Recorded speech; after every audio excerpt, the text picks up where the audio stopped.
Mitra Muslim, sesaat lagi Anda akan mendengarkan Mimbar Duhur. Hari ini disampaikan oleh Ustadz Amir Faisal Fat dengan tema hidup bahagia sesuai aturan Allah. Yuk simak pemaparan Ustadz Amir Faisal Fat sesaat lagi. Bismillahirrahmanirrahim. Assalamualaikum warahmatullahi wabarakatuh.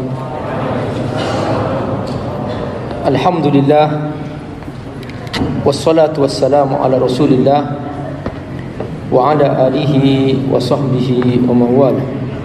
Ashhadu an la ilaha illallah wahdahu la syarika lah, wa ashhadu anna Muhammadan abduhu wa rasuluh. Allahumma salli ala sayyidina Muhammad wa ala alihi wa sahbihi ajma'in, wa ba'du. Jemaah yang dimuliakan oleh Allah Subhanahu wa taala, kita semua berbahagia karena dikumpulkan dalam majelis Al-Quran. Mudah-mudahan iman kita semakin kokoh, pemahaman kita terhadap Al-Quran semakin dalam, sehingga kita mengerti bagaimana seharusnya ikut panduan Allah Subhanahu wa ta'ala. Kita sudah membahas dari awal Al-Quran, surah Al-Fatihah, pembukaan surah Al-Baqarah, sampai kemudian akhirnya kita tiba pada pembahasan mengenai cerita Nabi Adam alaihissalam. Nabi Adam alaihissalam diberi oleh Allah Subhanahu wa ta'ala kesempatan untuk berdiam di surga sebagai persiapan untuk turun ke bumi. Karenanya Allah Subhanahu wa ta'ala memberikan aturan selama Nabi Adam di surga, tidak boleh makan ini, tidak boleh makan ini. Adapun nanti setelah hari kiamat terjadi, di surga sebetulnya tidak ada apa yang Allah larang. Semua Allah bolehkan di surga. Tetapi khusus Nabi Adam ini, karena persiapan untuk turun ke bumi, maka oleh Allah diberi aturan supaya Nabi Adam merasa bahwa nanti kalau kamu Adam turun ke bumi akan berlaku aturan seperti ini. Jangan lakukan ini, jangan lakukan ini, lakukan ini, lakukan ini, lakukan ini. If'al hadza la taf'al hadza. If'al hadza la taf'al hadza. Begitulah aturan di bumi. Yang melanggar dikena hukuman. Yang patuh dapat pahala. Nabi Adam melanggar, maka oleh Allah Subhanahu wa ta'ala dihukum, diturunkan ke bumi. Inilah ayat yang menggambarkan turunnya Nabi Adam alaihissalam, yaitu pada ayat yang ke-36, wa qulna ihbitu ba'dukum li ba'din adu wa lakum fil ardi mustaqarrun wa mata'un ila hin. Maka kami sampaikan kepada Adam, turunlah dari surga, nanti di bumi kamu akan saling bermusuhan antara keturunanmu. Walakum fil ardi mustaqarr, kamu di bumi tidak selamanya, tetapi berdiam sampai waktu yang Allah tentukan. Mustaqarrun wa mata'un ila hin. Ayat ini menunjukkan bahwa Nabi Adam karena berbuat salah diturunkan sebagai hukuman. Sama kita semua sekarang di bumi Allah Subhanahu wa ta'ala, kita harus ikut aturan. Kata Allah kerjakan, kerjakan. Kata Allah jangan, jangan kerjakan. Yang melanggar akan kena hukum. Hanya beda, kena hukumnya nanti ada dua tahap. Tahap pertama, kalau dia ikut aturan Allah Subhanahu wa ta'ala, maka dia akan dikena hukum sesuai dengan ketentuan Allah. Jika yang berlaku di negara itu hukum Allah Subhanahu wa ta'ala. Tetapi karena banyak orang Islam tidak mau mengikuti aturan Allah, sehingga banyak hukuman-hukuman yang itu seharusnya dilaksanakan tidak dilaksanakan, padahal dia muslim. Dari sini kita paham bahwa ada aturan Allah yang itu tidak bisa terlaksana kecuali dengan kekuatan negara. Maka ketika seseorang tidak kuat imannya untuk melaksanakan hukum ini, maka tidak bisa, dia tidak berani. Akhirnya banyaklah hukum-hukum Allah yang tidak dilaksanakan. Dari sini kita paham bahwa seorang mukmin sejak awal begitu beriman kepada Allah Subhanahu wa taala, jangan hanya berpikir di level ritual, tapi berpikirlah ke level peradaban, bahwa ajaran Allah Subhanahu wa taala bukan hanya urusan di masjid, tetapi juga urusan di pasar, urusan di bisnis, urusan di ekonomi, urusan di politik. Kita harus memastikan bahwa kita bersungguh-sungguh ikut Allah Subhanahu wa ta'ala. Nah, hukuman ini kalau tidak dilaksanakan di dunia, maka dia pasti akan mendapatkan hukumannya di akhirat. Karenanya Allah sebutkan bahwa kehidupan di dunia tidak lama, ada waktunya. Walakum fil ardi mustaqarrun wa mata'un ilahin. Kamu di bumi berdiam, tetapi itu bukan selama-lamanya. Silahkan kamu bersenang-senang, wa mata'un, bersenang-senang, ilahin, sampai waktu yang ditentukan. Lalu kemudian, saudara-saudara, Nabi Adam alaihissalam bertobat kepada Allah Subhanahu wa ta'ala. Begitu turun ke bumi, Nabi Adam bertobat. Namun bahasa untuk bertobat butuh panduan dari Allah Subhanahu wa ta'ala. Bagaimana cara bertobat? Bagaimana cara membaca doa khusus supaya diterima tobatnya? Maka Nabi Adam minta kepada Allah agar diajarkan doa atau bacaan bertobat. Allah berfirman, fatalaqqa Adamu min rabbih kalimat. Maka Nabi Adam menerima, mendengarkan, bertalaki kepada Allah Subhanahu wa ta'ala bagaimana cara bertobat. Talaqqa artinya talqafuh wa talaqqana. Talqin itu talaqqa, minta talqin kepada Allah Subhanahu wa ta'ala, atau alhamahullah, minta kepada Allah agar diajarkan, diberikan wahyunya bagaimana cara bertobat.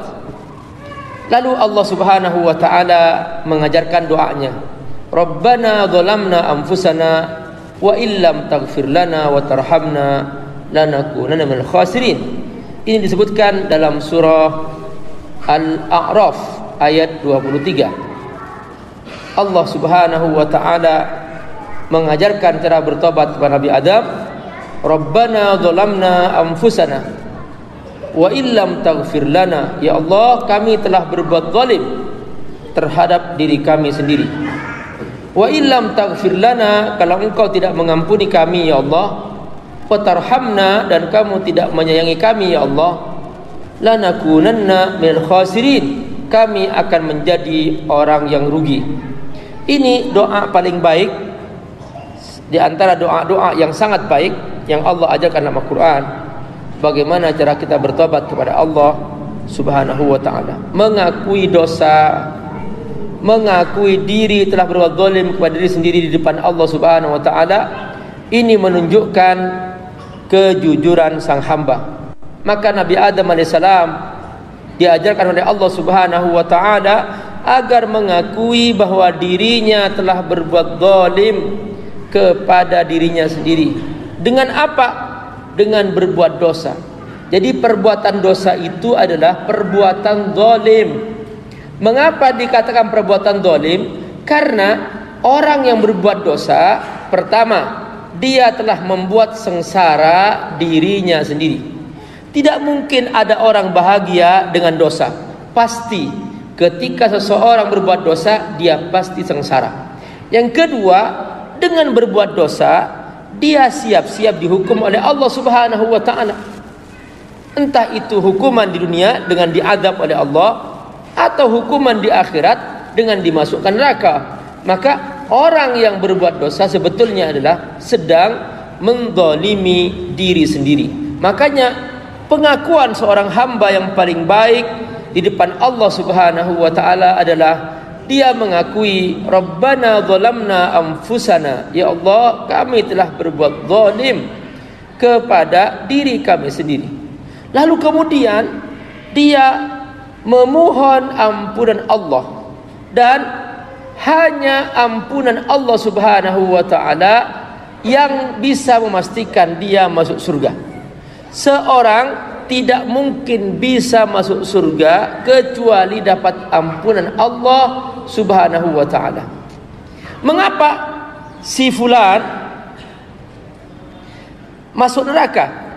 Kalau dia masih punya iman, sebetulnya masuknya dia neraka untuk dicuci dosanya. Kalau sudah bersih dari dosa, imannya masih ada sekalipun sebesar atom, maka akan diangkat dari api neraka. Mengapa? Karena yang masuk surga adalah orang-orang yang sudah dibersihkan dari dosa. Jadi kalau kita tidak ingin tersentuh oleh api neraka, maka segera kembali kepada Allah, segera mohon ampun kepada Allah. Bacalah istighfar setiap saat dengan istighfar yang jujur. Jangan biarkan lidah ini malas membaca istighfar. Rasulullah sendiri mengakui bahwa wallahi inni la astaghfirullah bil yaum mi'ata marrah. Demi Allah, aku setiap hari membaca istighfar 100 kali. Ini Rasulullah yang sudah jelas diampuni dosanya yang terdahulu dan yang akan datang. Apalagi kita yang belum jelas ini ampunan dari Allah Subhanahu wa taala. Maka persyaratan mutlak supaya kita bisa masuk surga adalah kita harus minta ampun kepada Allah Subhanahu wa taala. Perhatikan ayatnya dalam surah Al-Mulk. Innalladzina yakhshawna rabbahum bil ghaibi lahum maghfiratu wa ajrun kabir. Surah Al-Mulk ayat 12. Allah Subhanahu wa taala menyebutkan ajrun kabir yang maksudnya surga. Bagi siapa? Bagi mereka yang mendapatkan ampunan, lahum maghfirah. Tapi untuk mendapatkan ampunan harus dia berbuat sesuatu. Apa itu? Yakhshawna rabbahum bil ghaib. Dia harus takut kepada Allah Subhanahu wa taala kapan saja. Banyak orang soleh, tidak ada orang soleh. Ini namanya orang yang baik, dan orang seperti ini yang akan diampuni oleh Allah Subhanahu wa taala. Banyak orang soleh, tidak ada orang bejat, maka ini pura-pura. Ini namanya orang seperti ini tidak akan mendapatkan ampunan dari Allah Subhanahu wa taala. Jadi ampunan itu didapat bagi siapa? Innalladzina yakhshawna rabbahum bil ghaib. Bil ghaib artinya dia soleh di saat tidak ada orang. Apalagi ada orang, tidak ada orang saja dia soleh. Nah, makanya persyaratan kita supaya dapat ampunan Allah Subhanahu wa taala, kita hendaklah bersungguh-sungguh mentaati Allah. Kalau ingin tahu, nih para ulama mengatakan, siapakah orang bertakwa itu? Haula'il ladzina tasawat hasanatuhum fi sirriyatihim wa alaniyatihim. Orang takwa itu adalah siapa? Orang yang sama-sama baik. Di saat tidak ada orang baik, di saat ada orang tetap baik. Begitulah orang bertakwa. Nah, orang yang seperti ini kata Allah, lahum maghfirah. Dia akan dapat ampunan wa ajrun kabir, dan dia akan masuk surga. Saudara rahimakumullah, apa maksudnya fatalaqqa adamu min rabbih kalimatin? Maksudnya fa'tarafa bidzambihi. Dia mengakui dosanya. Syarat mutlak untuk bertobat mengakui dosa. Ya Allah, aku berdosa. Orang yang tidak merasa berdosa tidak akan pernah bertobat, apalagi mengaku-ngaku baik, apalagi menutup-nutupi diri dengan cara berbohong. Ini jelas. Jadi Allah tahu apa yang diperbuat. Makanya sebaik-baik orang adalah mengakui dosanya, bahwa dia punya kelemahan, bahwa dia tidak merasa paling solehnya orang. Tidak. Semua kita mengaku bahwa kita ini tidak tahu. Aku tidak tahu apakah aku masuk surga atau tidak. Saya pernah bercerita di sini, mungkin akan saya ceritakan berulang-ulang supaya kita bisa mengambil pelajaran. Salah seorang ulama besar yang luar biasa menulis buku lebih dari 3.000 buku. Bukunya bagus-bagus dan saya selalu membaca bukunya, suka sekali bukunya beliau ini.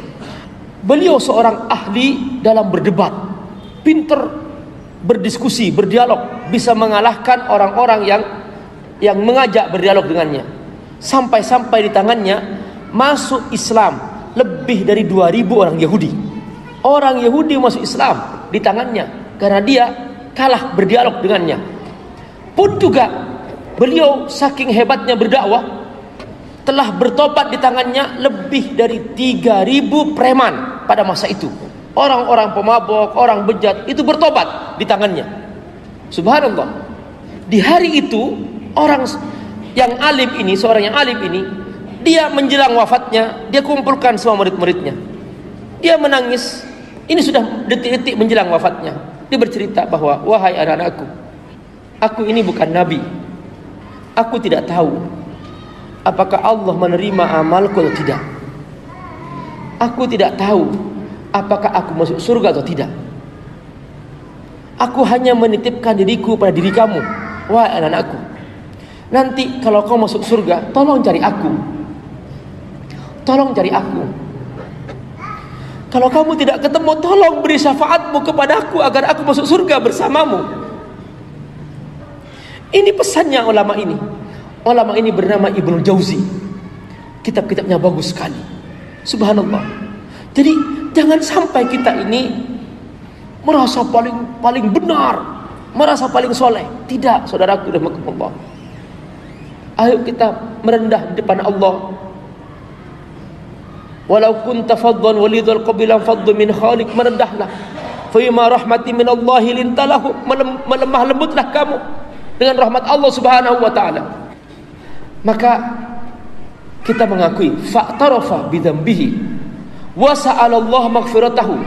Seorang yang baik nih, Imam Ibnu Adam, Nabi kita Nabi Adam alaihissalam mengatakan bahwa Rabbana zalamna anfusana, aku telah berbuat zalim ya Allah, ampuni aku. Maka karena permohonan ini, pengakuan akan dosa, pengakuan akan kezaliman terhadap diri sendiri, langsung Allah menerima tobatnya. Fataballahu alaihi wa rahimahu. Allah Subhanahu wa taala menerima tobatnya dan Allah Subhanahu wa taala memberikan rahmatnya. Innahu huwat tawwab. Allah Maha penerima tobat. Liman taba ilaihi wa anab, bagi orang yang bersungguh-sungguh kembali kepada Allah Subhanahu wa ta'ala. Taubat ada dua. Yang pertama taufiquhu nih. Wa taubatu nau'an. Taubat ada dua. Pertama taufiquhu. Taufiquhu maksudnya apa? Ada kesungguhan dia untuk bertobat, maka akhirnya tergeraklah dia untuk pergi bertobat. Ini taufik namanya. Ada orang hidup bersama Nabi, kafir, tidak beriman. Abu Jahal ketemu Rasulullah, nggak beriman. Istrinya Abu Jahal ketemu Rasulullah, bahkan dia berusaha untuk menghalang-halangi Nabi, nggak beriman. Kita alhamdulillah tidak pernah ketemu Nabi, kita beriman. Ini namanya taufik dari Allah Subhanahu wa ta'ala. Istri Nabi Nuh hidup bersama Nabi Nuh, nggak beriman, berkhianat kepada Nabi Nuh. Istri Nabi Lut hidup bersama Nabi Lut, nggak beriman kepada Nabi Lut, bahkan memusuhi Nabi Lut alaihissalam. Bahkan ini taufik Allah subhanahu wa ta'ala, istri Fir'aun, Asia, hidup di kerajaan Fir'aun yang mengaku Tuhan, dia ternyata masuk surga.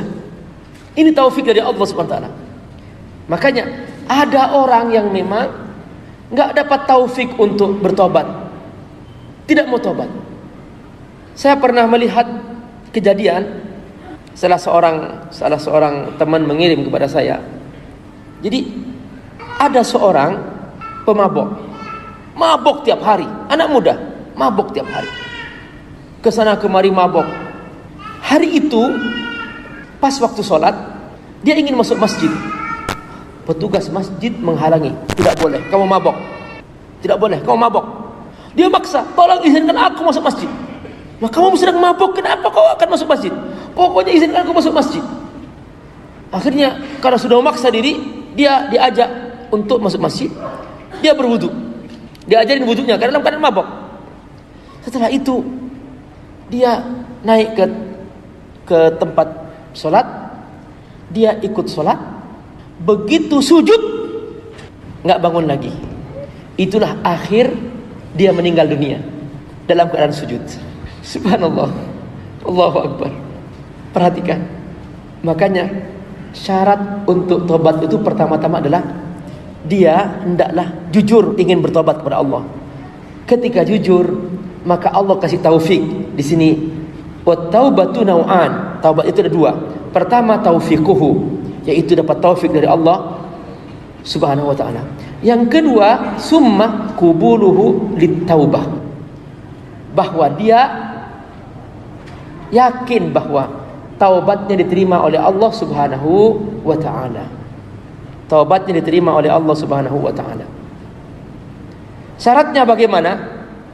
Imam An-Nawawi, kalau kita buka kitab Riyadhus Shalihin babut taubah, di situ di pembukaannya Imam Nawawi menyebutkan tata cara bertobat kepada Allah subhanahu wa ta'ala. Saya ringkas saja. Ada dua macam dosa, dosa besar, dosa kecil. Dosa kecil ini akan kehapus dengan sendirinya setiap kali kita beramal soleh. Dosa besar tidak bisa kehapus kecuali dengan tobat. Lalu untuk tobat dibagi dua. Pertama, ada dosa besar yang berhubungan dengan Allah. Tidak sholat, berhubungan dengan Allah. Tidak puasa Ramadan, berhubungan dengan Allah. Nah, ini syaratnya untuk bertobat ada tiga. Yang pertama adalah al-iqla'u 'anil ma'siyah. Hendaklah dia bersungguh-sungguh untuk tidak mengulangi dosa itu lagi. Kalau dia tidak berpuasa, maka dia puasa. Kalau dia tidak sholat, maka dia sholat. Yang kedua, ayyandama 'ala fi'liha. Dia menyesal. Kalau tidak menyesal, maka tidak diterima tobatnya. Ayyandama 'ala fi'liha, dia menyesal. Yang ketiga, ayyazima alla ya'uda ilaiha abada. Dia bertekad untuk mengisi hidupnya dengan kebaikan-kebaikan. Ini kalau dosanya kepada Allah. Tapi ada dosa kepada makhluk. Dia punya hutang, enggak dibayar. Pernah menyakitinya, enggak minta maaf. Pernah mengambil haknya, mencuri barangnya, enggak dikembalikan. Maka ini tidak akan pernah diampuni oleh Allah kecuali dia mengembalikan kepada makhluk tersebut. Kalau yang dia ambil adalah harta korupsi, ini bayangkan saudaraku rahimakumullah, bagaimana dosanya seorang koruptor yang menggunakan uang negara seenak nafsunya untuk kepentingan pribadi dia. Ya Allah, nggak kebayang nanti orang ini di akhirat akan ditagih oleh seluruh rakyatnya, dan rakyat akan menagih mengambil semua pahalanya. Jika tidak punya pahala, maka dosa rakyatnya itu ditimpakan kepada orang ini. Rakyat yang tertindas karena kezalimannya, karena korupsinya, ada rakyat kelaparan, ada rakyat menderita, itu semua akan ditanggungkan kepada orang ini. Inilah yang kata Rasulullah SAW, atadruna manil muflis, tahukah kamu siapakah orang yang bangkrut? Para sahabat menjawab, al-muflis walladhi man la mala lahu la dirham. Seorang bangkrut adalah orang yang tidak punya harta, tidak punya dirham, dan tidak punya uang. Kata Nabi, la al-muflis man ata yaumal qiyamah, seorang yang bangkrut adalah yang datang di hari kiamat bi ajri salatihi wa siyamihi wa qiyamihi, membawa pahala salatnya, pahala puasanya, pahala zakatnya, pahala hajinya. Wa akhadha mala hada wa syatama hada, dia mengambil hartanya fulan, dia mengambil hartanya fulan, dia korupsi. Maka nanti dipanggil oleh Allah di hari kiamat, dan Allah datangkan semua orang-orang yang pernah dizalimi, yang pernah diambil hartanya, yang pernah diambil haknya, semua dipanggil oleh Allah. Maka kemudian mereka diminta untuk menagih. Silakan tagih, tagih, tagih. Maka semuanya menagih, menagih. Mana ini hakku, mana hakku, kamu pernah menzalimi aku, kamu pernah menzalimi aku. Maka ketika itu diambillah pahala salatnya. Sudah habis ya Allah. Diambillah pahala puasanya, dibagi-bagi. Sudah habis ya Allah. Diambillah pahala hajinya. Sudah habis ya Allah. Pahala umrahnya diambil. Sudah habis ya Allah. Nah, sekarang sudah tidak punya apa-apa. Maka langsung semua dosa mereka Allah ambil dan Allah timpakan kepada mereka. Makanya di sini bahwa kubulut taubah ini, kubuluhu litaubah, bahwa taubat itu hendaklah menyelesaikan hak orang tersebut. Kalau pernah korupsi, dikembalikan itu harta korupsi, dan dia mengakui, aku pernah korupsi sekian juta, sekian ratus juta, sekian triliun, ini sudah diambil, aku kembalikan sekarang, maka itu baru bebas. Kalau tidak dikembalikan, maka kata Nabi tidak akan masuk surga. Wa in mata syahidan mi'ata marrah, sekalipun dia mati syahid 100 kali, mati syahid 100 kali, tidak akan diterima, tidak akan bisa masuk surga kecuali dia menyelesaikan semua hak-hak tersebut. Kemudian wa huwa tawwabur rahim. Ar-rahim artinya rahimun bi ibadihi min rahmatihi bihim, bahwa Allah Subhanahu wa taala Maha penyayang. Aw waffaqakum litaubah, maka Allah mudahkan untuk bertobat. Saudaraku, jangan merasa malu kepada Allah untuk minta ampun. Allah membuka pintunya. Innallaha ta'ala yaftahu babahu billail, Allah membuka pintunya di malam hari, liyatu musiin nahar, untuk menerima orang yang berbuat dosa di siang hari dan minta ampun malamnya. Wa yaftahu babahu bin nahar, Allah buka di siang hari, liyatu musiin lail, siapa tahu yang tadi malam berbuat dosa, mereka minta ampun kepada Allah Subhanahu wa taala. Jadi Allah membuka pintu bertobat. Bacalah istighfar, jangan menjadi orang yang sok kemudian merasa benar, merasa paling soleh, merasa paling masuk surga. Tidak, saudaraku. Ayo kita bertawadhu, ayo kita berbaik sangka kepada orang lain, ayo semuanya, kita semua sama-sama punya dosa. Kullu bani Adam khatta'un, setiap anak Adam punya dosa. Wa khairul khatta'in at-tawwabun, dan paling baiknya orang yang berbuat dosa adalah dia bertobat kepada Allah Subhanahu wa taala. Setelah itu Allah ulangi lagi, perhatikan, qulnah bitu. Di sini ada lagi, qulnah bitu minha jami'a. Mengapa Allah ulangi lagi? Min babit ta'kid, sebagai penguat. Allah ulangi di sini, Allah ulangi di sini. Mengapa? Supaya kita yang membaca Quran ini tahu ini hukumannya, bahwa siapapun yang melanggar, Allah tidak pandang siapa. Allah tidak butuh kita.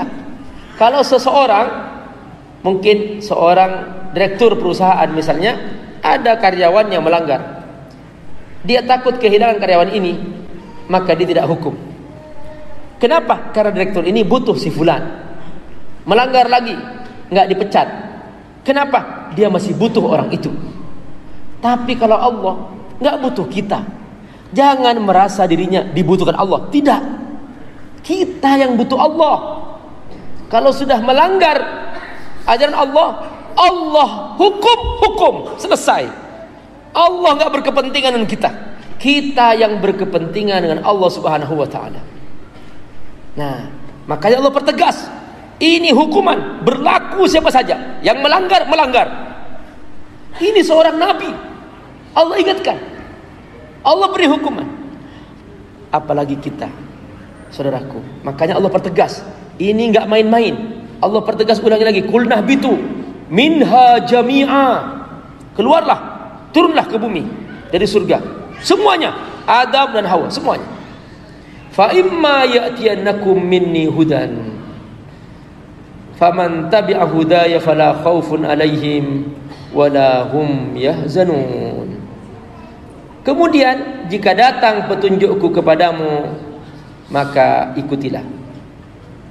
Siapa yang ikut hidayah Allah, dia akan tenang. Dan siapa yang tidak ikut hidayah Allah, maka dia tidak akan tenang. Dia pasti sedih. Berarti Bapak Ibu rahimakumullah, kita menemukan jawaban. Selama ini orang berpikir, aku ingin tenang. Oh iya, gimana caranya? Cari uang yang banyak, pontang-panting, kaya raya. Kok nggak tenang juga? Akhirnya mabok, nggak tenang juga. Berzina, nggak tenang juga, semakin parah. Hancur hidupnya, ujungnya stres, akhirnya bunuh diri. Perhatikan, ternyata ketenangan itu bukan di fasilitas. Ketenangan itu kapan? Ketika kita ikut Allah. Faman tabi'a hudaya fala khaufun 'alaihim wala hum yahzanun. Saya mendengar sendiri, ada salah seorang ahli sosiologi di Amerika. Dia berdiri di depan khalayak, di depan jemaah di sebuah masjid di Islamic Center of New York. Ketika itu saya masih di sana, dia menyampaikan bahwa, do you know why I embrace Islam? Tahukah kamu kenapa aku masuk Islam? Dia cerita pengalamannya bahwa aku seorang ahli sosiologi. Aku diutus untuk meneliti kondisi masyarakat pengungsi Afghanistan. Tahu enggak Bapak-Bapak, masyarakat yang hidup dalam perang, kaum orang-orang Afghanistan, negerinya hancur, berantakan, dibom setiap hari. Mereka hidup di pengungsian. Di taman pengungsian mereka hanya berbekal tenda biasa. Itu bertahun-tahun mereka hidup di situ, hidup sederhana. Nah, ini dia meneliti apa yang terjadi di tengah masyarakat yang hidup dalam kondisi darurat seperti itu. Sekarang terjadi kepada saudara kita yang dari Syria. Mereka di perbatasan Turki. Mereka di situ, mereka menghampar tenda-tenda sederhana dan hidup dalam kesementaraan yang tidak pasti. Nah, mereka meneliti. Setelah diteliti, dia menemukan keanehan. Ini kok sudah menderita, serba kurang, serba hilang semuanya, kok wajahnya cerah ceria. Ketika mendengar azan mereka wudu, ketika waktu sholat mereka sholat rapi sekali. Habis sholat mereka baca Quran, habis maghrib mereka baca Quran.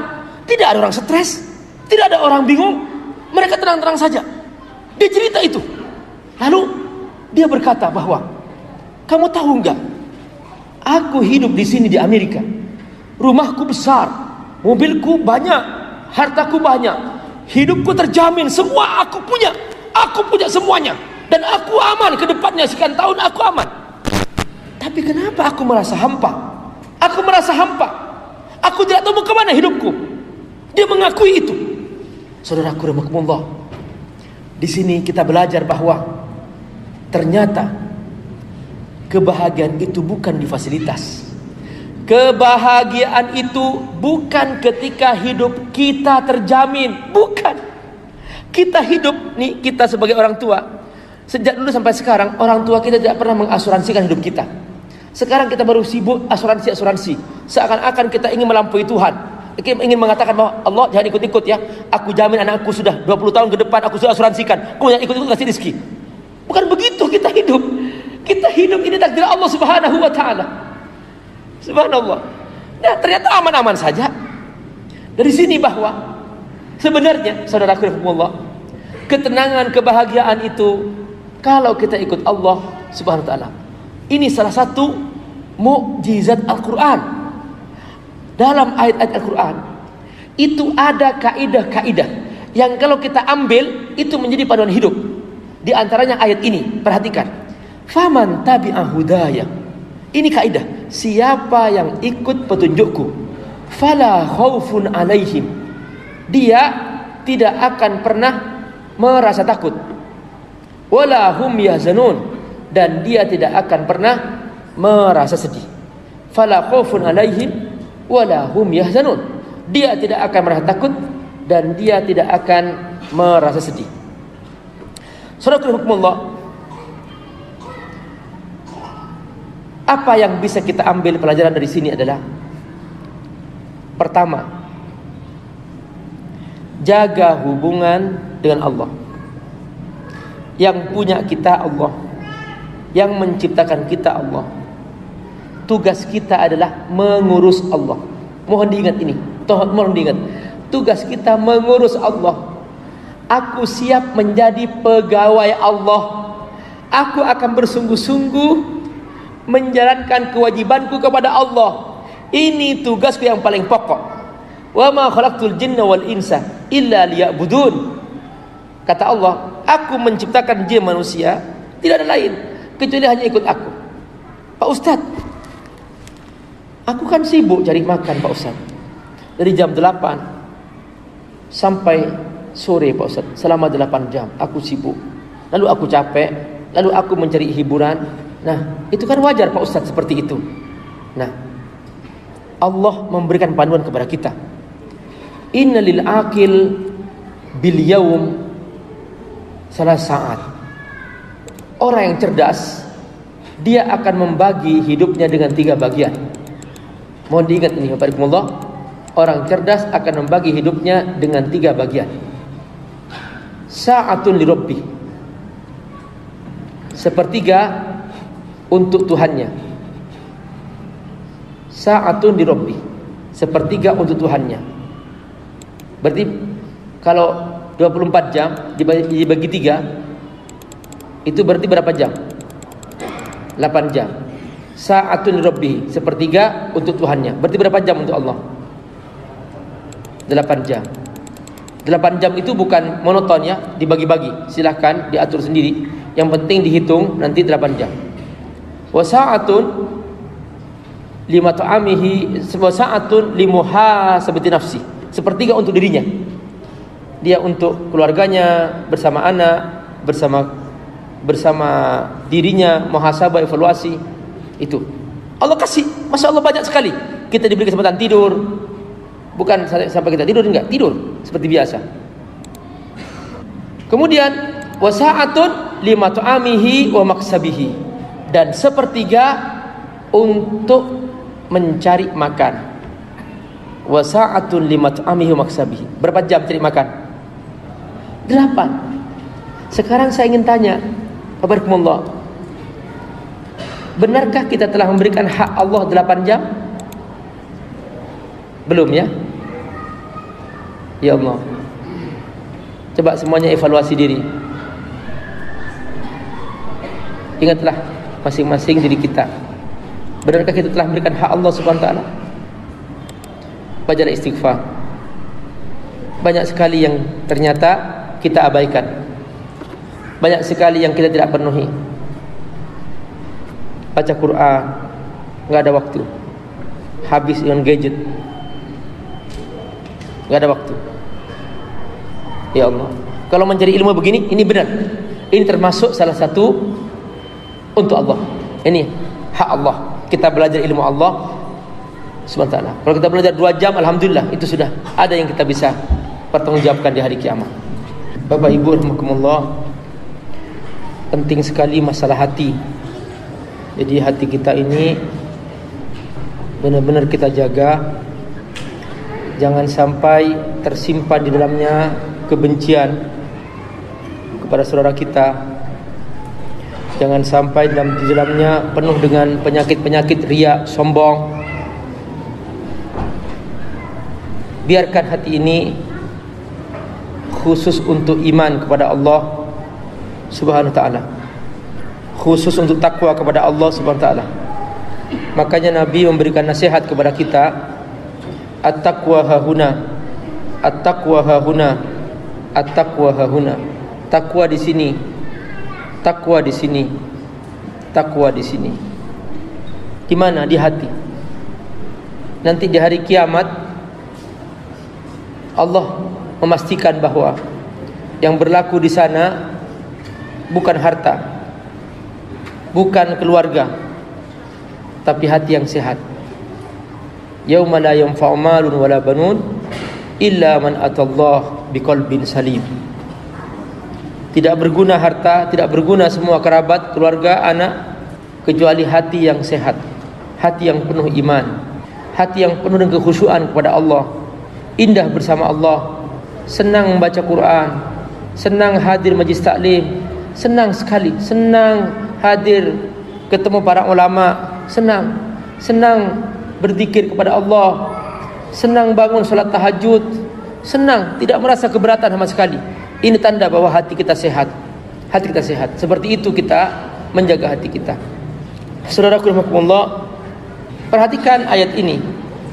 Qul nahbitu minha jami'a.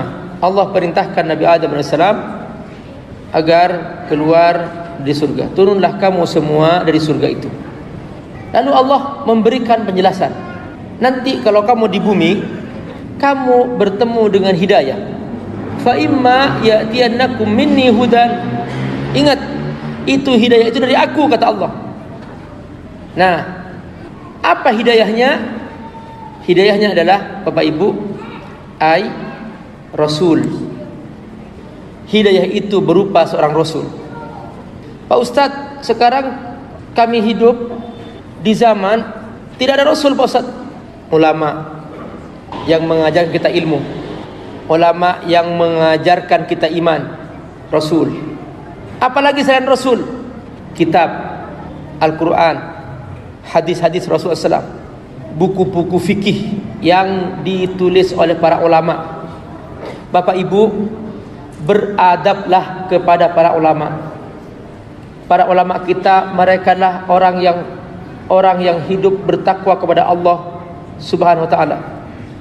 Saya tadi mengulang-ulang sejarah Imam Ahmad bin Hanbal yang dulu pernah saya dengar, yang dulu pernah saya baca. Tadi refresh kembali. Saya menemukan luar biasa cerita Imam Ahmad bin Hanbal.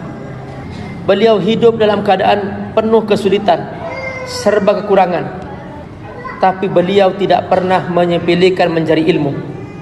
Ke tempat beliau datang ketemu guru, berjalan kaki, enggak punya uang untuk makan. Beliau mencari beras gandum yang jatuh di tengah jalan, dikumpulin untuk dimakan. Bertahun-tahun ini beliau kerjakan. Temannya datang mau ngasih uang, tidak, aku tidak mau menerima sedekah. Sampai begitu. Temannya ingin membantu, ini hadiah untuk kamu, tidak. Pernah satu hari, bajunya Imam Ahmad ini, dia hanya punya baju satu-satunya.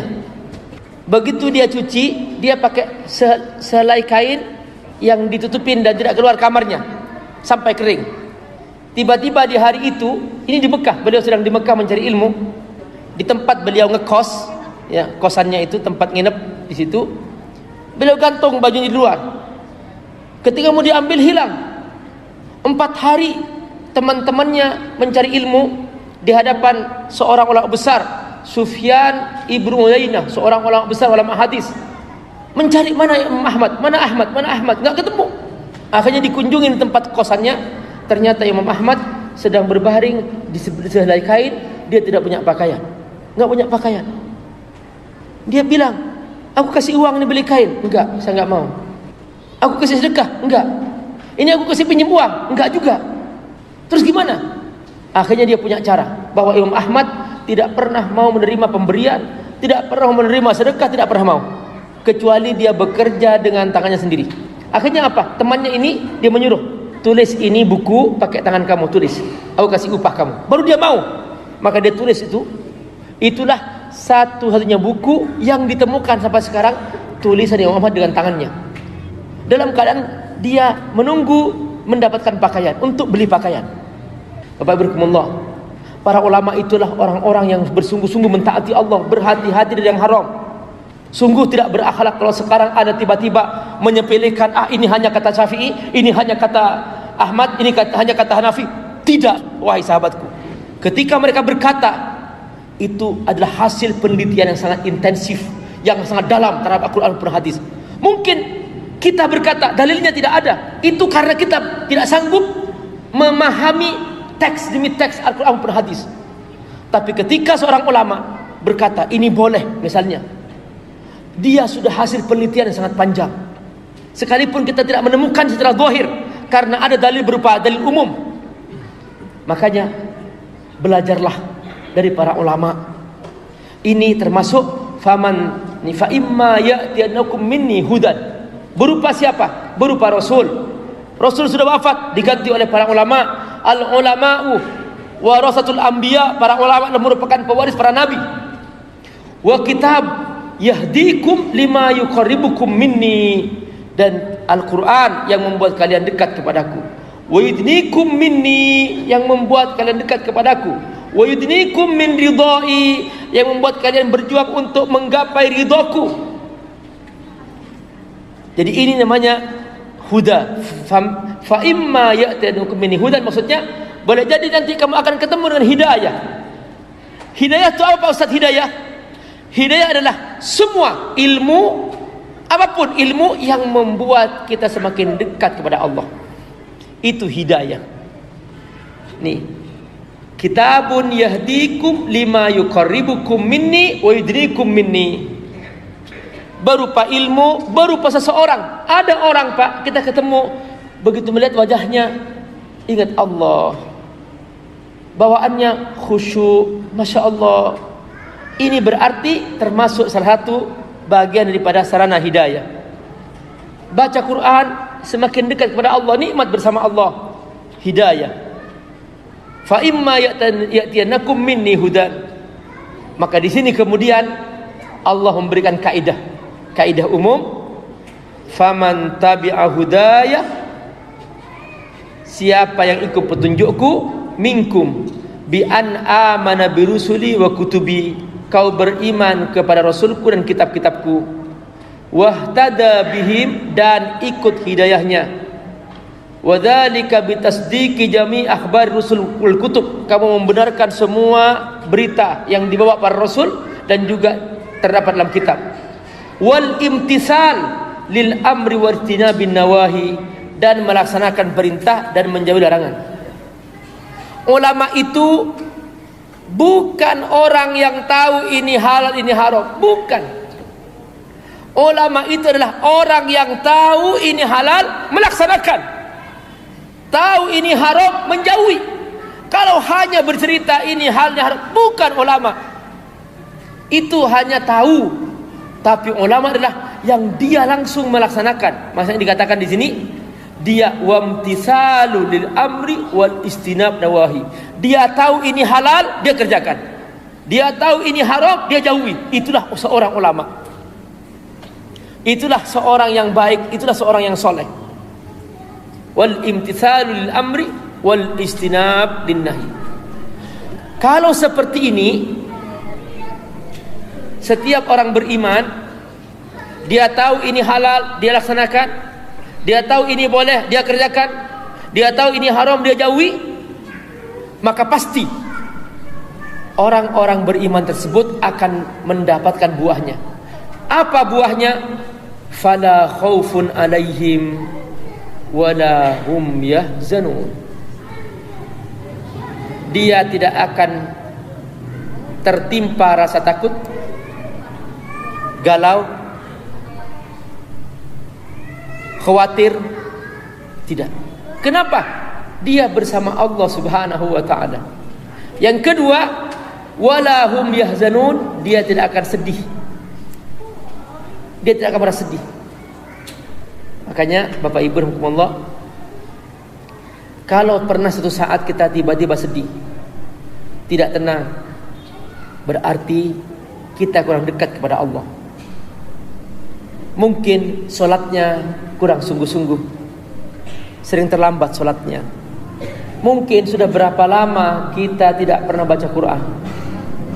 Mungkin kita tidak bersungguh-sungguh melaksanakan sholat sunnah qabliyah ba'diyah. Zuhur 2 rakaat boleh 4 rakaat sebelumnya, 2 rakaat boleh 4 rakaat sudahnya. Asar 2 rakaat sebelumnya. Maghrib 2 rakaat sudahnya, boleh sebelumnya 2 rakaat. Isya 2 rakaat sudahnya, boleh 2 rakaat sebelumnya. Subuh 2 rakaat sebelumnya. Apa kata Rasulullah SAW? Perhatikan Pak, Bu, rahmatullah. 2 rakaat sebelum subuh, ini yang sunnah muakkadah. 2 rakaat sebelum zuhur, 2 rakaat sudah zuhur, 2 rakaat sebelum asar, 2 rakaat sudah maghrib, 2 rakaat sesudah isya. Berapa semua total? 12 rakaat. Ini minimal salat sunnah rawatib. Rasulullah bersabda, man shalla bil yaum isnatai asyra rakaat tatawuan.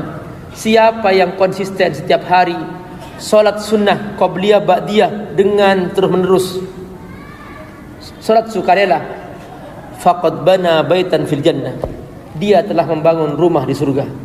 Subhanallah. Jadi kalau tiba-tiba kita merasa tidak tenang, kenapa aku merasa gelisah, kenapa aku terasa hampa, padahal aku sudah sholat, kenapa, apa yang kurang?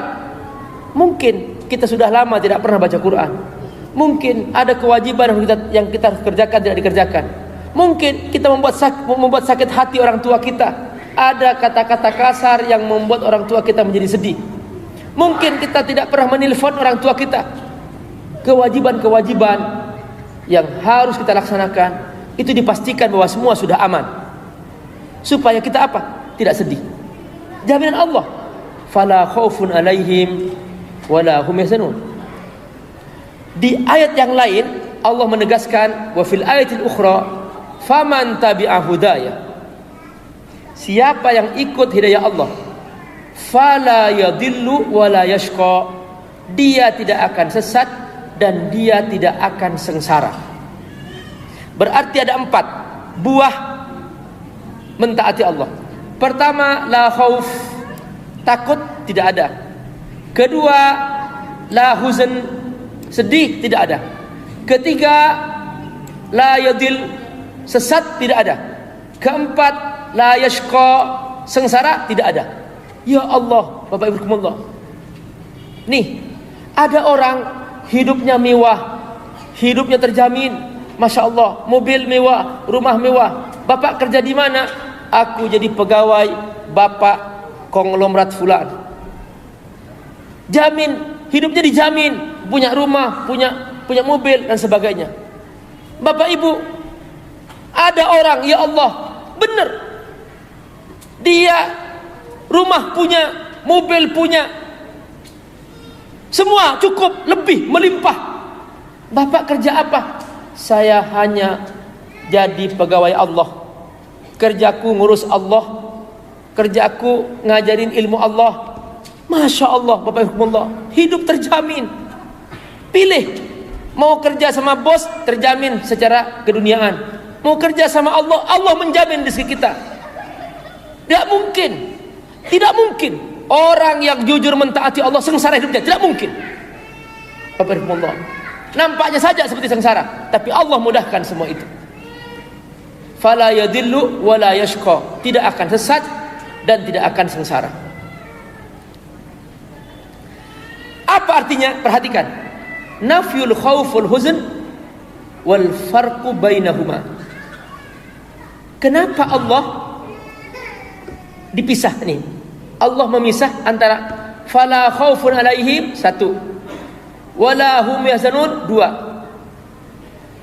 Annal makruh in kana qad madha ahdatsas huzn. Bahwa tabiat dosa itu selalu meninggalkan kesedihan. Kenapa aku tadi malam mabok? Kenapa kemarin aku menyakiti si fulan? Kenapa aku telah mengambil hartanya si fulan? Kenapa aku telah mencuri uang negara sekian?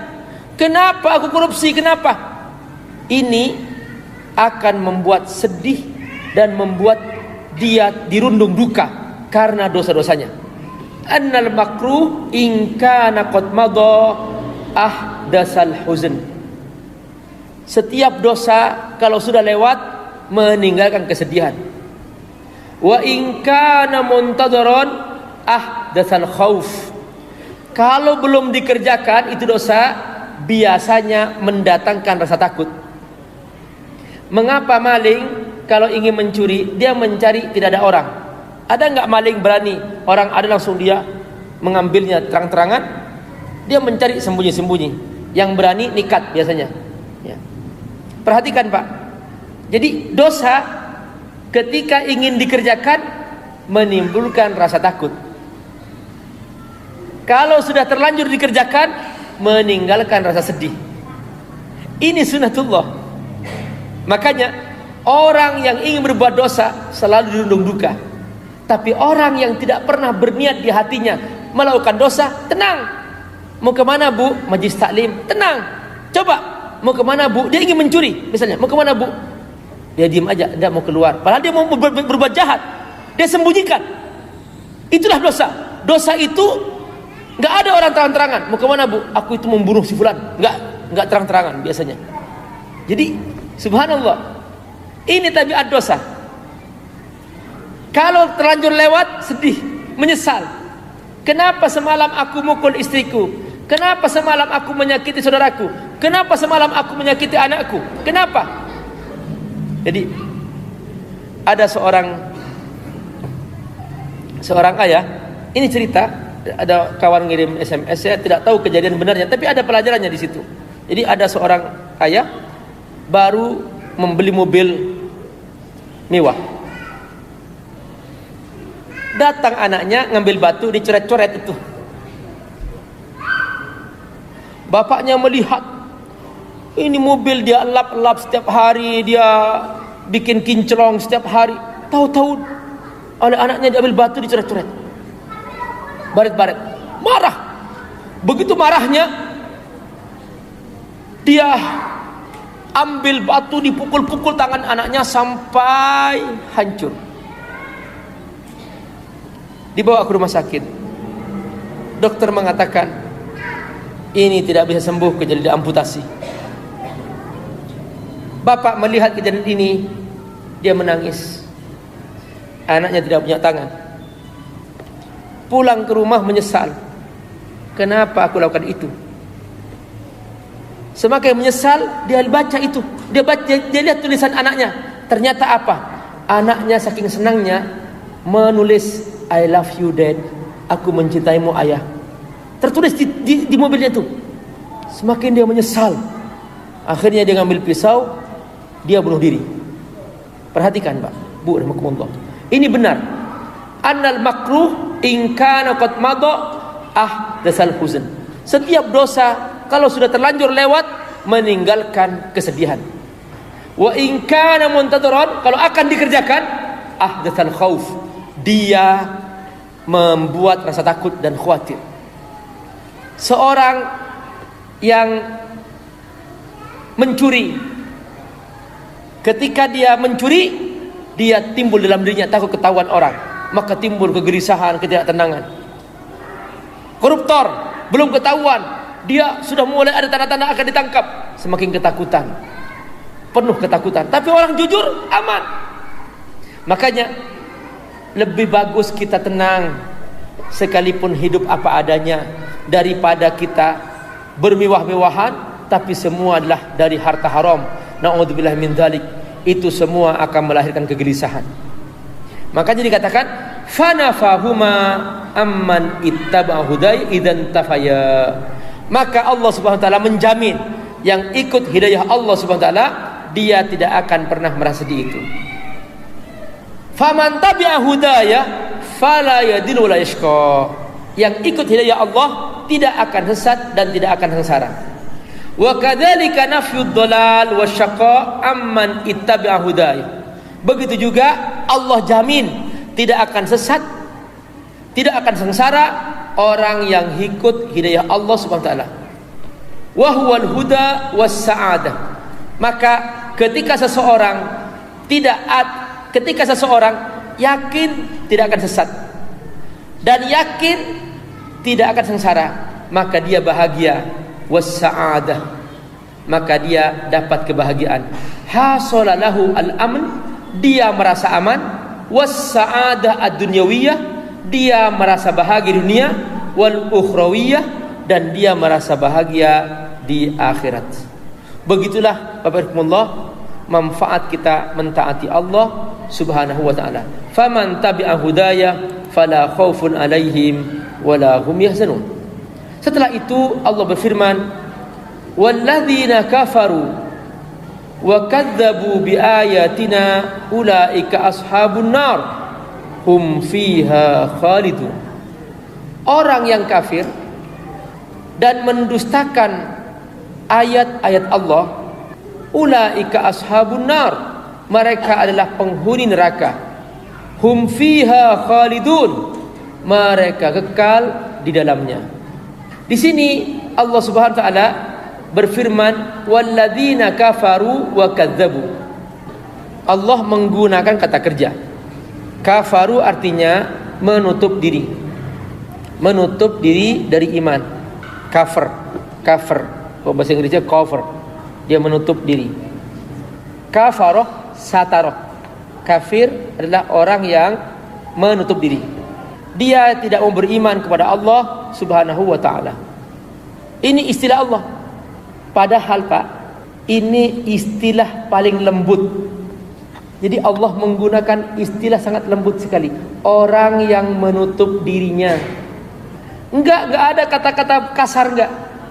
Menutup diri. Walladzina kafaru. Kalau Allah yang milih istilah, itu pasti paling benar, itu pasti paling tepat, itu pasti paling aman. Kalau dengan istilah Allah masih tidak merasa aman, keterlaluan. Mau kemana dia kalau tidak ikut Allah? Nah, kenapa Allah Subhanahu wa ta'ala menggunakan kata kerja walladzina kafaru? Kenapa Allah tidak berfirman wal kafiruna wal kadzabun?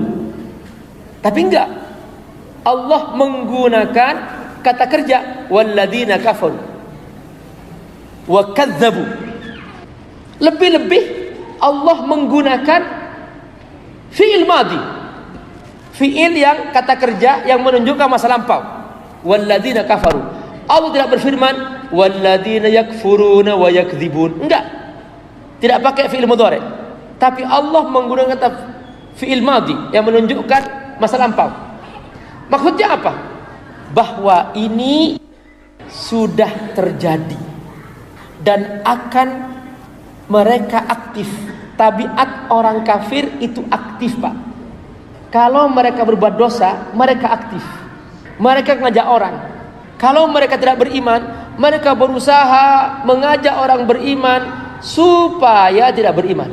Jadi ini menggunakan kata kerja untuk menunjukkan bahwa mereka aktif. Bahkan orang-orang kafir itu akan mengeluarkan hartanya berapapun untuk membuat orang beriman pindah menjadi kafir. Atau minimal orang beriman itu berbuat dosa. Mereka akan bikin acara-acara, mereka akan bikin tempat-tempat maksiat supaya orang-orang yang beriman, yang patuh rusak. Ini menunjukkan bahwa orang-orang kafir itu aktif. Aktifnya apa? Dua. Mereka aktif menolak kebenaran. Kedua, mereka aktif mendustakan kebenaran. Walladzina kafaru wa kadzdzabu biayatina.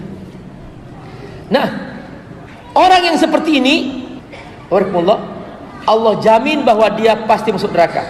Ulaika ashabun nar. Mereka adalah penghuni neraka. Sahib artinya yang mulazim, yang bersamanya. Makanya sahabat Rasulullah SAW adalah orang-orang yang menemani Rasul. Nah, berarti sahibul bait, orang yang diam di rumah itu, pemilik rumah itu. Nah, kalau begitu, orang yang masuk neraka ketika disebut oleh Allah ashabun nar, maka mereka akan terus-menerus berada di dalam neraka. Ulaika ashabun nar. Makanya ayat berikutnya Allah pastikan bahwa mereka selama-lamanya hum fiha khalidun. Mereka kekal di dalamnya. Perhatikan makna ulaika ashabun nar. Ai al-mulazimuna laha, yang bersamanya, bersama neraka. Mulazamatas sahib li sahibihi, seperti seorang menemani temannya. Ashabun nar, maka mereka terus-menerus dalam neraka, tidak bisa memisahkan dirinya. Setiap kali mereka mau keluar, didorong ke tengah. Mau keluar, ditekan ke dalam. Tidak boleh sedikit pun keluar.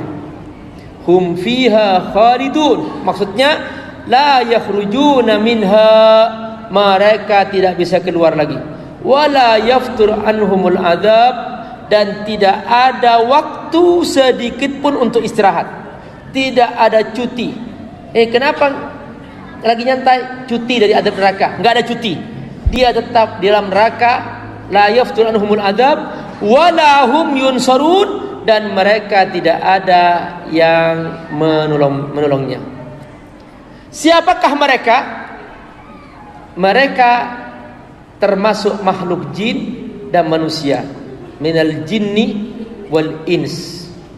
Jadi kedua makhluk ini, Bapak Ibu Allah, baik jin dan manusia, terbagi dua.